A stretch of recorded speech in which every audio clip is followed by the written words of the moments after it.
कोणत्याही मंत्राचा जप 108 वेळा का करावा यामागील कारण तुम्हाला माहिती आहे का? नसेल माहीत तर व्हिडिओ शेवटपर्यंत पहा, जाणून घेऊया. हिंदू पौराणिक कथेनुसार मंत्रोच्चारासाठी आपण वापरत असलेल्या जपमाळेतील मण्यांची संख्या 108 असते.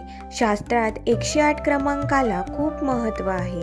यामागे अनेक धार्मिक, ज्योतिषशास्त्रीय आणि वैज्ञानिक मान्यता आहेत.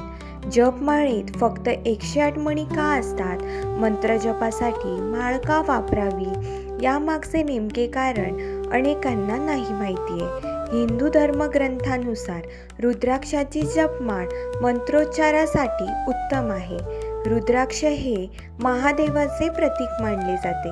रुद्राक्षामध्ये सूक्ष्म जंतूंचा नाश करण्याची शक्ती देखील आहे आणि रुद्राक्ष वातावरणातील सकारात्मक ऊर्जा शोषून घेतो, तसेच साधकाच्या शरीरात ऊर्जा निर्माण करतो. रुद्राक्ष व्यतिरिक्त ही माळ तुळशी, स्फटिक, मोती किंवा रत्नांची देखील बनवली जाते. प्राचीन काळापासून महान तपस्वी, ऋषीमुनी या उपायांचा अवलंबन करत आले आहेत. देवपूजेसाठी कुबेर मुद्रा अत्यंत महत्त्वाची आहे. त्यानंतर दान आवश्यक आहे. मंत्राचा जप करताना माळ अवश्य वापरावी. जपमाळेशिवाय मंत्राच्या जपाचे पूर्ण फळ प्राप्त होत नाही.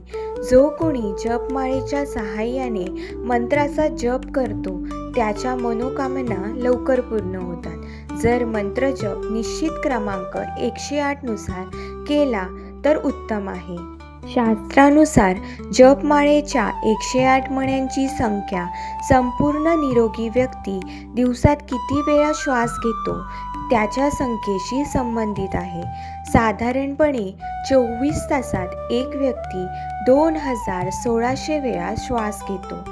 दिवसाच्या 24 तासांपैकी 12 तास दैनंदिन कामात घालवले जातात आणि उरलेल्या 12 तासात माणूस 1800 वेळा श्वास घेतो. शास्त्रानुसार व्यक्तीने प्रत्येक श्वासात 1800 वेळा म्हणजेच पूजेसाठी निर्धारित वेळेत 12 तास देवाचे ध्यान केले पाहिजे.